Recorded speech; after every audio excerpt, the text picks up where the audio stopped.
want this kind of help, or who do you want to perform this kind of help? And in the context of a nursing home, I think this is very accounting for the relationships with the staff.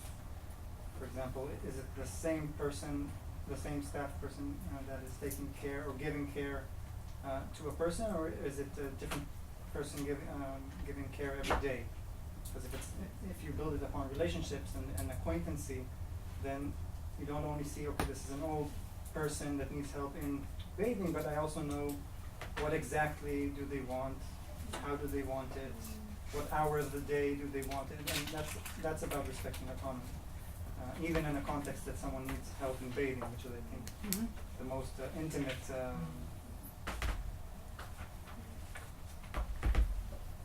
And I think these were the other transitions that we were looking at, is transitioning from being well to being ill, and then transitioning from being at home to moving into a care home, which is more probable as you get older. My response to you, Ita, would now be the question. So you have that bathing ongoing, right? And the carer thinks, okay, it's an old person and who needs care. Isn't that like then the moment where old age is socially constructed? Because if the person would be 30, would you say it's an old person and it needs care? But there isn't an age stereotype about people who are 30 and disability. Okay. And so you're right that in the context, if a person who is 30 needs help in bathing, it's the same context, and his autonomy needs to be respected in the way he wants it to be. But the fact is that there is an age stereotype about people who look 70 or look 80 and disability. So we would agree basically that like when the carer says it's an old person and you care for her, that's the social construction of ageism, because she brings age as a moment that is recognizable, that marks the situation, and relates like the caring situation to old age, and that is like a constructive moment. Age gets a marker in a setting that can be experienced almost the same if the person is not old, but the old is put into the situation as a certain marker. That's how I would read like an interview situation like that. Well, what is the need for bringing the old in? Instead, if not just referring to the stereotype, or building up the stereotype, or reproducing it from the work. I'm not sure I follow the last part. Yeah.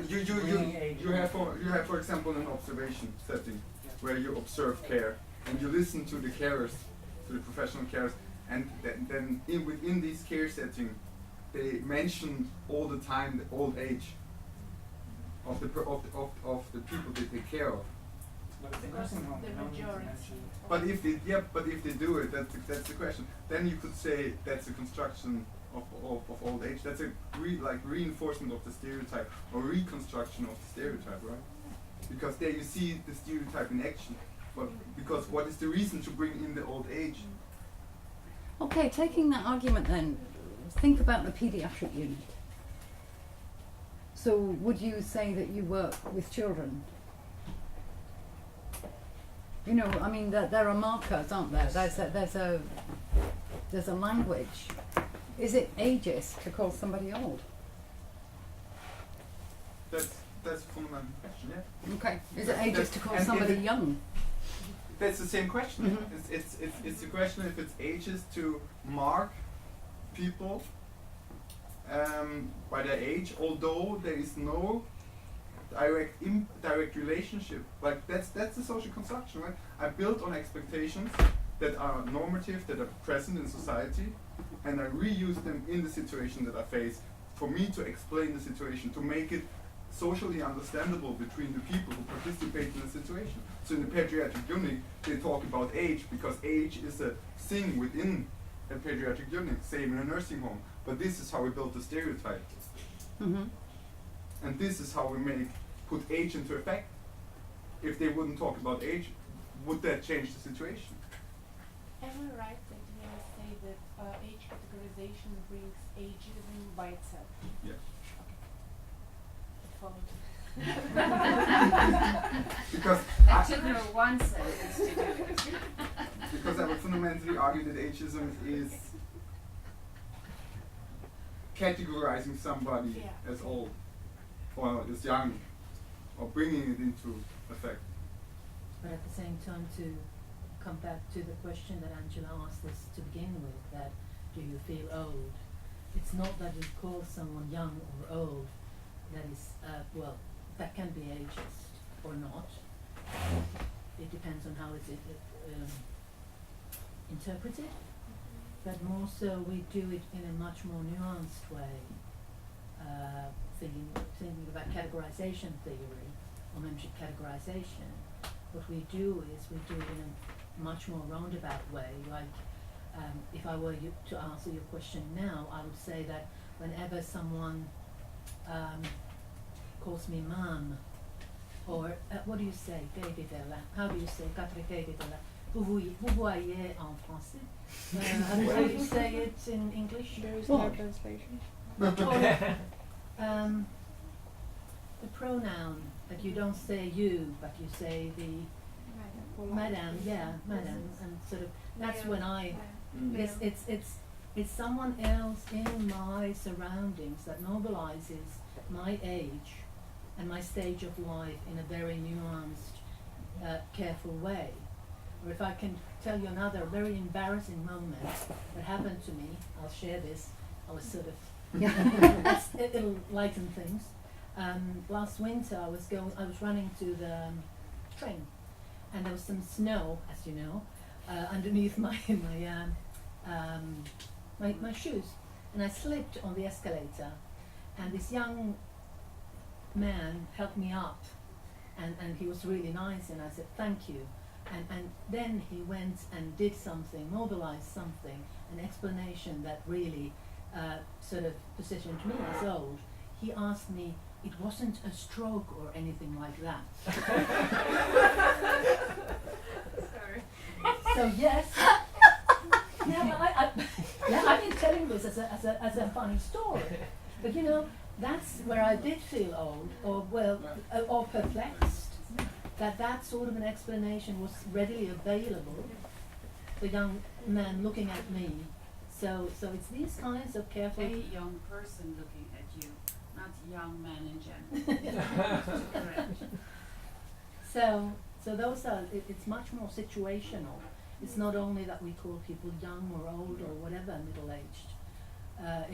It's much more nuanced what we do in situations like that, and that's where this kind of really nuanced analysis of everyday interaction comes into play.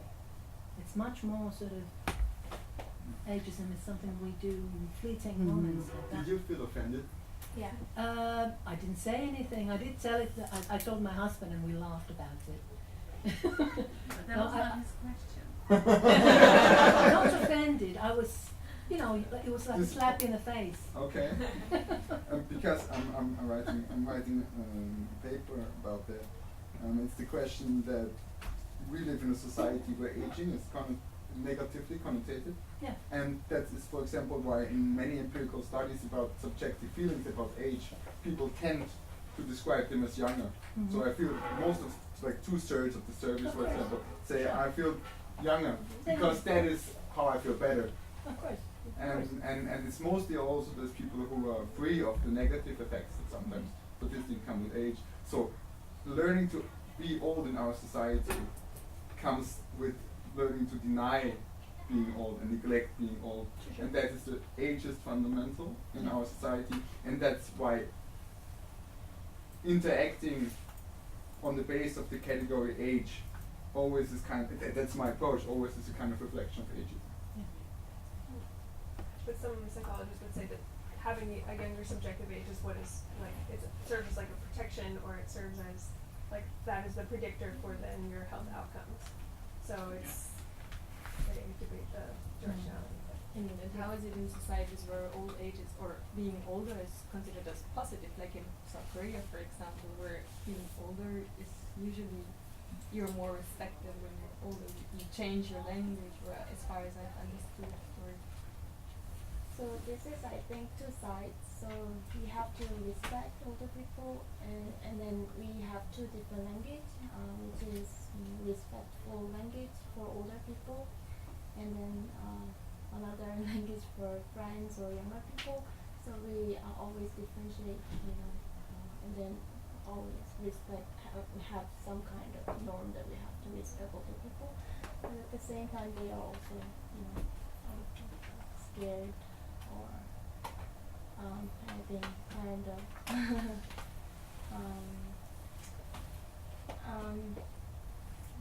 I don't know. We also have like some kind of stereotypes, like being older, as an older woman or man, more stronger stereotype than Western culture, because we always differentiate.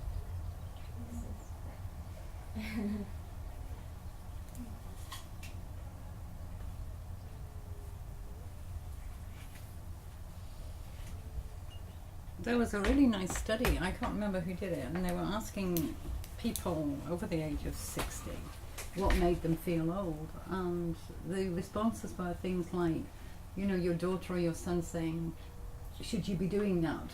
This kind of protectionism, and like Pero says, this sort of nuanced, you're getting a bit old to be doing that, so they can be very subtle ways of speaking to people.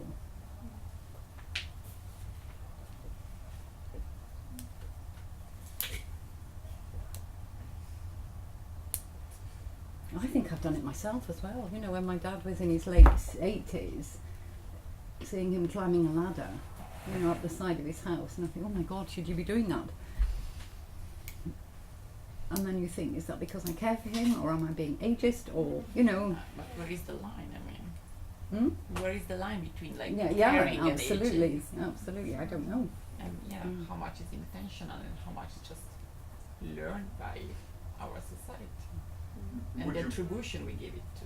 You could ask yourself, would you be as worried if there's like the person's 40 or the person's 30, would you act in the same way? And then what makes the difference? That you have different expectations or different worries. Has the same effect of falling for 80 and 40? Maybe not on the body. So that's what always, like, above old age, it's always the fear, or it's always the certainty that's more severe for an older person. She will not be able to rehabilitate from that and so on. But that's also true. Yeah, it's true. But that gives it a negative connotation. That makes it, then you can, or not negative, but that gives it that, should you be doing that question, and taking kind of away some form of the formulation is maybe the attribution you give it. I mean, if you say, should you be doing that, I know that you shouldn't. Maybe if you say, make more attention, it's dangerous. I don't know.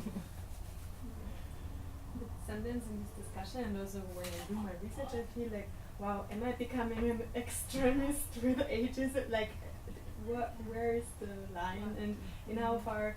I mean, there's the same in sexism or in racism again. Where am I disconnecting from reality? And I don't know how you feel about that. And in this discussion, I really feel like this. Sometimes you're afraid to find yourself ageist even in small things, and you start thinking you're paranoid about finding it.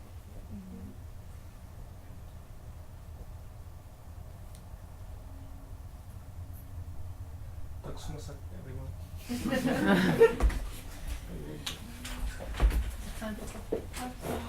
Swedish. So what?